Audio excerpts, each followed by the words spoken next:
Abdillah Onim dikenal di masyarakat dengan julukan Bang Onim. Menjadi relawan dan menetap di Palestina, membuatnya mengetahui hal-hal yang dunia luar tak tahu tentang Palestina. Ceritanya soal seperti apa keadaan di Palestina, dan bagaimana ia meloloskan diri dari serangan pasukan laknat Israel, menggugah hati netizen. Lantas, siapakah sebenarnya Abdillah Onim? Bagaimana keadaan di Palestina sebenarnya? Sejahat apakah kelakuan Israel terhadap Palestina? Bagaimanakah negara-negara Liga Arab dan internasional menyikapi serangan Israel? This is the true story of it.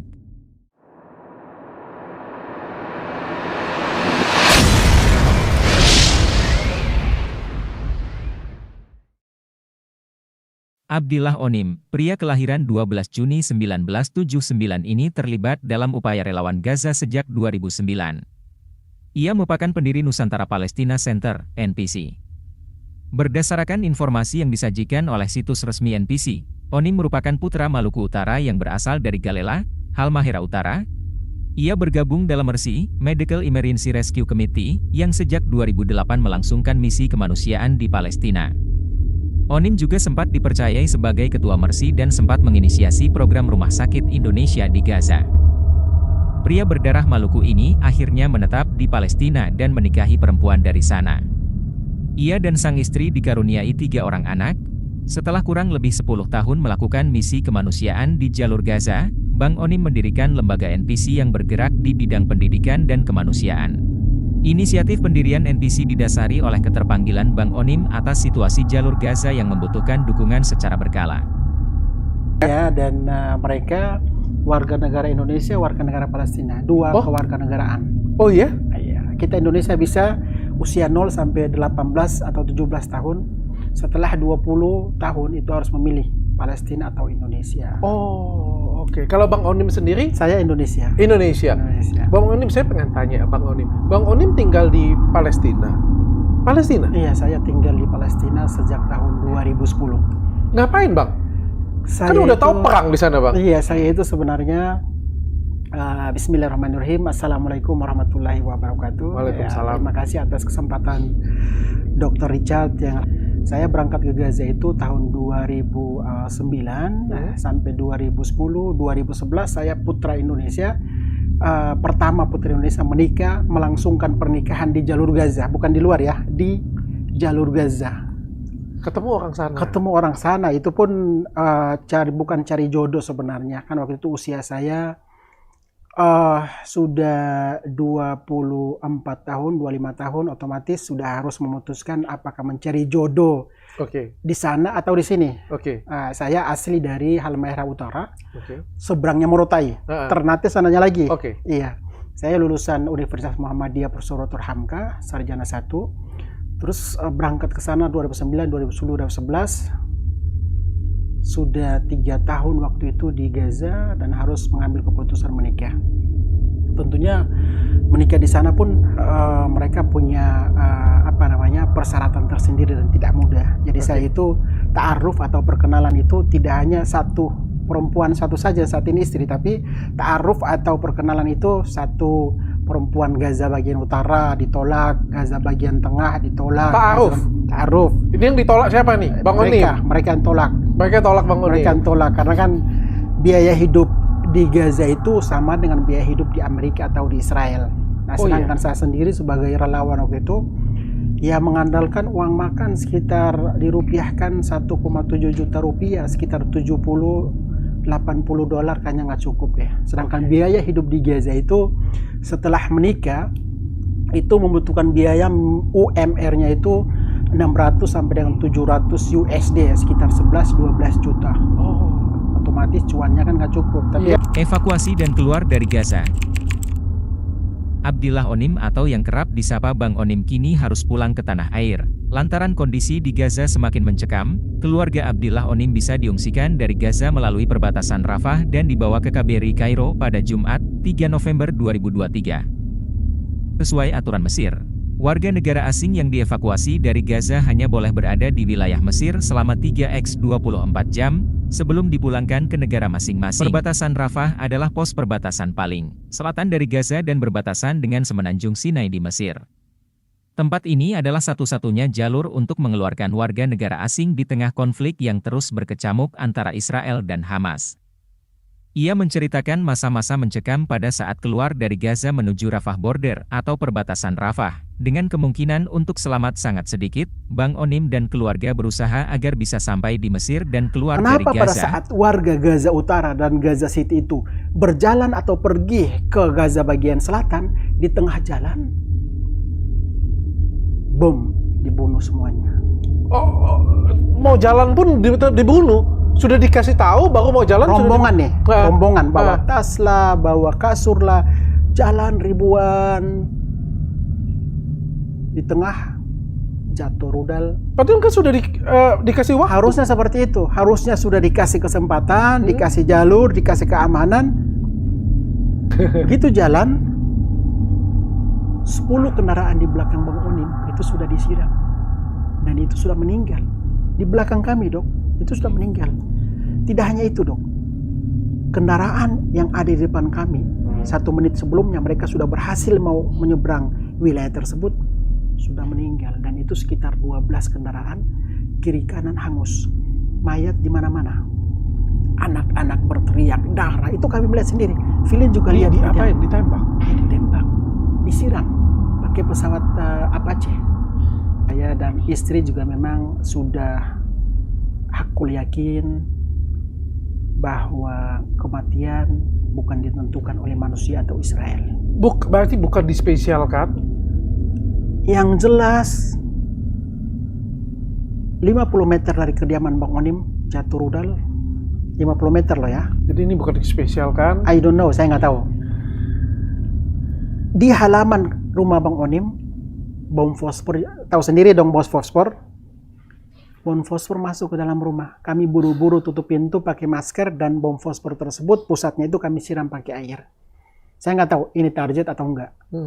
Selanjutnya di evakuasi terakhir tersebut begitu jalan didor, Dok.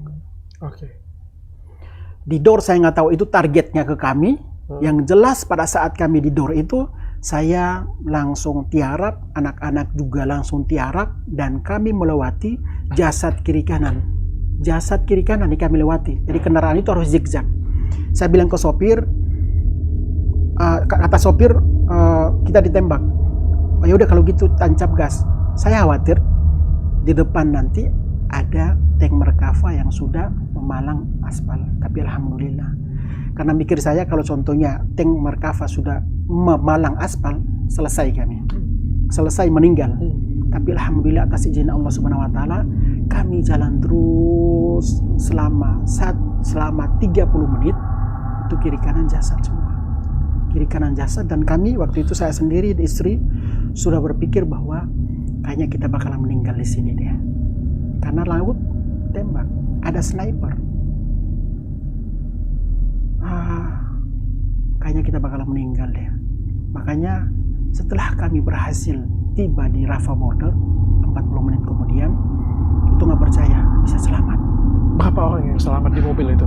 Saya, Filin, Nusantara Bahari, sopir saya. Cuma berempat, cuma berlima, sedangkan di depan kami hancur. Semua hancur, belakang juga hancur. Dan itu mereka warga sipil anak-anak. Itu terlihat di depan itu warga sipil perempuan itu mereka udah teriak-teriak, kakinya udah putus lah, tangannya udah putus lah, ada yang udah meninggal lah. Mereka bukan mau perang kan? Mereka cuma mau evakuasi. Mereka mau evakuasi untuk menyelamatkan diri dari Gaza Selatan ke Gaza Utara, Gaza City ke Gaza bagian. Dan ditembakin oleh orang Israel. Ditembak oleh orang Israel. Prajurit ya. Prajurit. Itu sudah terjelas prajurit karena saat ini pun sebagian besar dari wilayah Gaza itu sudah dikuasai oleh pihak Israel. Bahkan Rumah Sakit Ashifa, pusat rujukan terbesar saat ini, 200 meter nih dari atas sudah sniper. Dan itu, Dok, mobil ambulan saat ini di Gaza hanya 7 mobil ambulan yang beroperasi. Coba kita bayangkan, 27.000 warga cedera, 11.000 meninggal dunia, hanya 7 kendaraan. Itu pun belum tahu yang hancur sudah berapa hari ini. Dan hari ini. Tim medis di Rumah Sakit Ashifa, mereka bukan lagi tugasnya untuk operasi, tapi tugasnya untuk menggali tanah agar supaya pasien yang meninggal serta bayi-bayi yang di inkubator tersebut yang meninggal untuk mereka kuburkan. Jadi sudah di luar batas kemanusiaan. Rumah sakit Indonesia dibom di Gaza. Militer Israel dilaporkan telah mengepung rumah sakit Indonesia di jalur Gaza Palestina pada Senin, 20 November 2023. Pengepungan ini terjadi ketika militer Israel terus menggencarkan gempuran ke fasilitas-fasilitas kesehatan di Gaza dalam sepekan terakhir, termasuk RS Al-Shifa, rumah sakit yang terbesar di wilayah itu. Wartawan Al Jazeera, Safwat Kahlout, melaporkan beberapa orang yang tinggal di dekat RS Indonesia di utara Gaza memaparkan kompleks rumah sakit itu telah dikepung pasukan dan kendaraan militer Israel. Beberapa orang melaporkan pasukan Israel juga terus membombardir area sekitar RS Indonesia yang terletak di Beit Lahia, Gaza Utara, itu dalam skala besar. Menurut kantor berita Palestina, Wafa, Israel juga mengerahkan buldoser dalam operasi ke RS Indonesia tersebut. Pengeboman ini terjadi pada malam hari, terekam roket-roket yang diluncurkan dari sebuah titik untuk kemudian menghantam titik lain. Suara ledakan keras bergema berulang kali. Kini, RS Indonesia terpaksa bertahan dengan energi listrik seadanya dari generator cadangan ketika rumah sakit tersebut menjadi satu-satunya yang masih berupaya memberikan layanan medis di wilayah tersebut. Belum diketahui apakah pengeboman Israel ini langsung menargetkan rumah sakit Indonesia.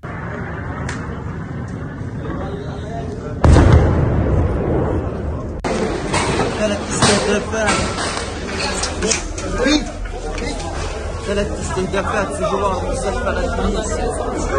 ثلاث استهدافات متتالية في جوار مستشفى الأندونيسي.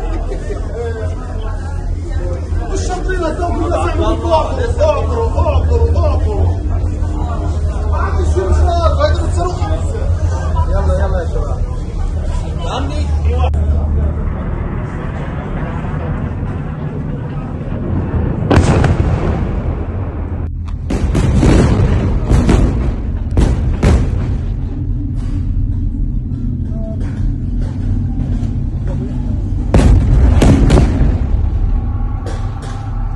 Bantuan Uni Emirat Arab untuk anak-anak Palestina.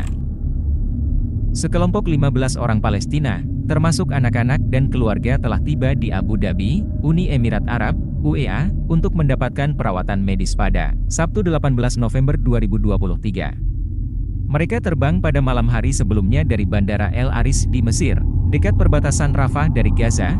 Kedatangan warga Palestina itu merupakan kelompok pertama dari upaya bantuan UEA untuk memberikan perawatan medis bagi anak-anak Palestina yang terluka dalam perang di jalur Gaza. UEA telah menjanjikan untuk memberikan bantuan medis kepada 1.000 anak, Liga Arab dan Palestina.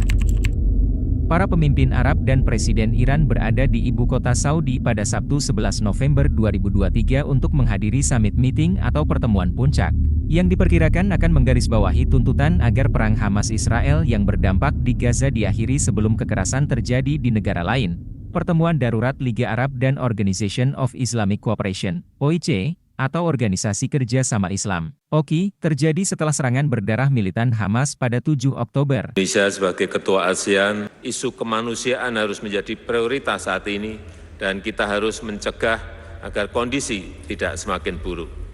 Kita tidak boleh lupa akar masalahnya adalah pendudukan wilayah Palestina oleh Israel.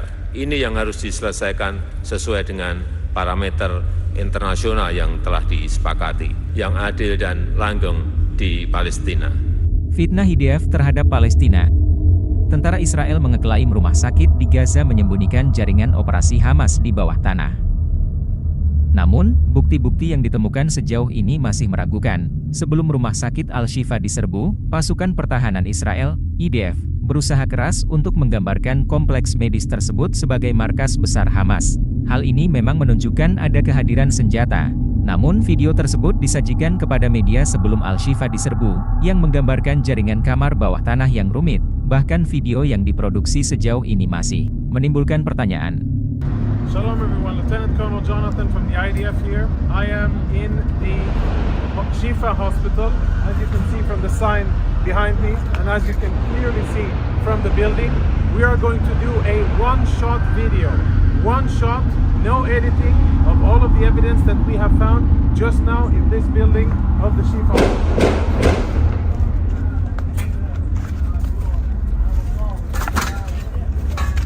So we're inside inside the MRI center of the Shifa Hospital.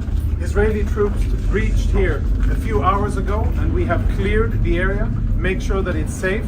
And a few of the most interesting things that we have found totally confirm, without any doubt, that Hamas systematically uses hospitals in their military operations in violation of international law. And what we have found, I think, is only the tip of the iceberg. Let me show you a few examples. Security cameras have been obstructed. All of the security cameras are covered, and this isn't the only one. You'll see the rest of them here. Follow me as we go in, and we will see the MRI center and see the weapons that Hamas has hidden inside.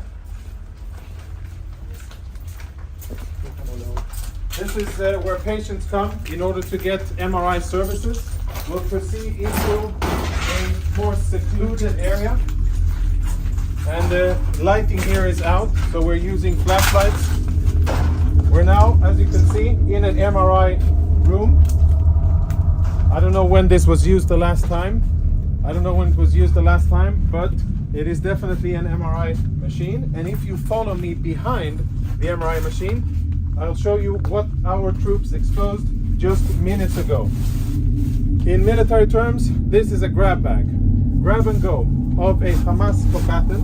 And if you zoom in and we get some light over here, what you will be able to see is military equipment. There is an AK-47. There are cartridges, ammo. There are grenades in here. Of course, uniform.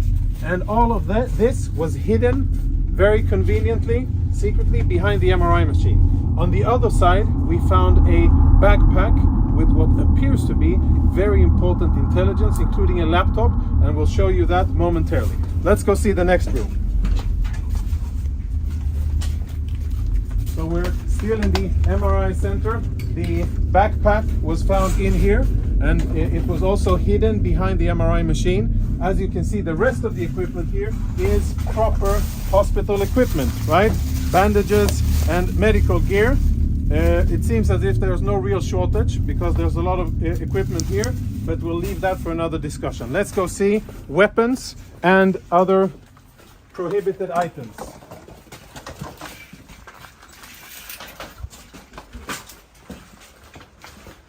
As we walk through the main corridor here, our troops did a preliminary search of the area. We tried to uncover the cameras, but all of the cameras have been obstructed. You can see there's black tape covering it. And when our troops opened this closet here, which is in the main part of the clinic, this is what they found. These weapons have absolutely no business being inside a hospital. The only reason they're here is because Hamas put them here, because they use this place, like many other hospitals and ambulances and sensitive facilities inside the Gaza Strip, for their illicit military purposes. So there's Kalashnikov rifles here, even ammunition. And let's go see the next part of what we have here. Another MRI machine, where behind it we also found contraband similar to what you saw in the other areas. And let's go see the last thing, which is more related to intelligence, which I think we will be able to extract quite a lot of interesting intelligence from. If you can see, follow me.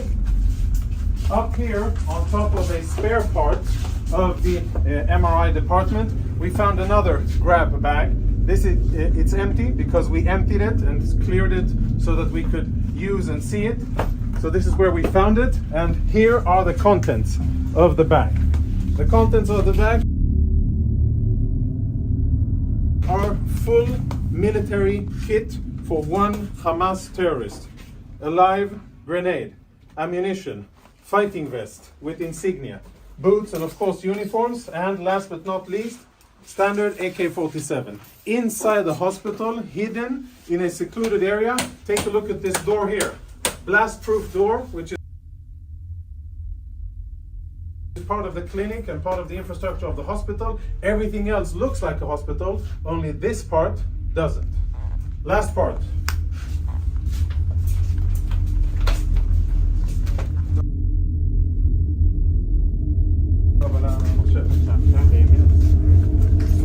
Now we will see something that our Intel researchers are looking into.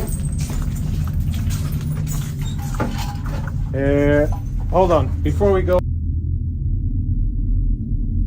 on, let's have a look at what we found inside the very same cabinet that houses medical equipment. You can see all kinds of standard military medical stuff. We found another go-to bag, this bag here. And again, we opened it up in order to make sure that it's safe to touch and show. So please don't give me any of that. You opened it up and you placed it there. This is the bag that we found, and this is the stuff that was in it. Now, there's insignia, military insignia, a knife. For those of you who read Arabic, you'll be able to understand what it says here. But it's Hamas, the military wing, Kataib al-Qassam, of course a vest with equipment, and as always an AK-47, standard gear, grab and go, which they thought would be a good place to store inside a hospital. And the last item, which I'm sure will be very interesting to analyze, is a laptop. We found it in the MRI room. This is how the laptop looks. I don't know who it belonged to, but now it is being analyzed by our Intel people. Tactical radio communications, which we will analyze. Lots of disks, which will be analyzed. And a computer, which at first glance already provides a lot of incriminating evidence. אנחנו נכנסים כרגע למסגד, שבו נמצא מתחת למסגד בקומת מרתף מחסן אמל"ח ומעבדה של רקטות של החמאס ומלא מלא מטענים וחומרי חבלה וחומרי נפץ. אנחנו כרגע נכנסים למסגד, אפשר לראות אותו פה. עכשיו אנחנו נרד למטה לקומת המרתף, אל המעבדה של הרקטות של החמאס.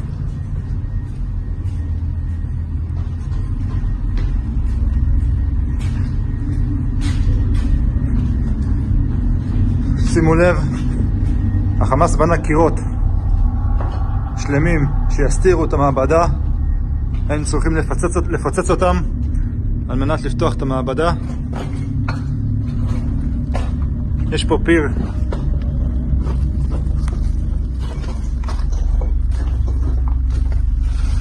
אפשר לראות את הפיר המבצעי שיורד למטה בשביל שהמחבלים יתחבאו. נמשיך למעבדה.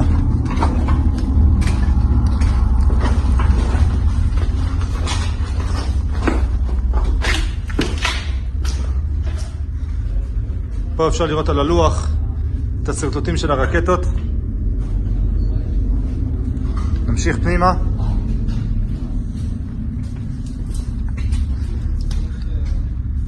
אפשר לראות פה את כל סוגי המרגמות והרקטות השונות, מרומים שונים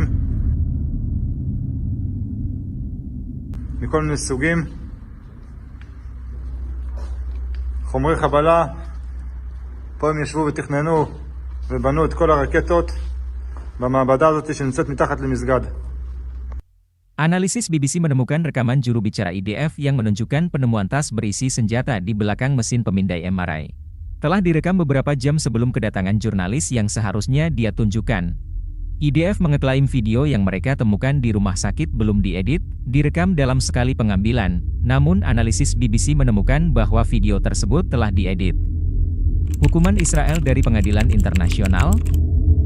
Pada titik tertentu, permasalahan ini dapat diajukan ke keputusan formal. Israel tidak mengakui Mahkamah Pidana Internasional, namun pengadilan tersebut mengakui Palestina sebagai anggotanya, dan telah melakukan penyelidikan terhadap kemungkinan kejahatan perang dan kejahatan terhadap kemanusiaan di wilayah pendudukan Palestina sejak 2021. Keputusan seperti itu akan memakan waktu bertahun-tahun lagi. Negara-negara seperti Inggris, Jerman dan yang paling penting, AS, menolak seruan gencatan senjata dengan alasan bahwa tindakan Israel merupakan pembelaan diri yang sah. Pemerintahan Biden tidak hanya membela operasi Israel, tetapi juga mengajukan klaim independen berdasarkan intelijen mereka sendiri tentang rumah sakit tersebut. Nah, bagaimana menurut kalian? Semoga Allah selamatkan semua korban, dan Allah merdekakan Palestina. Amin.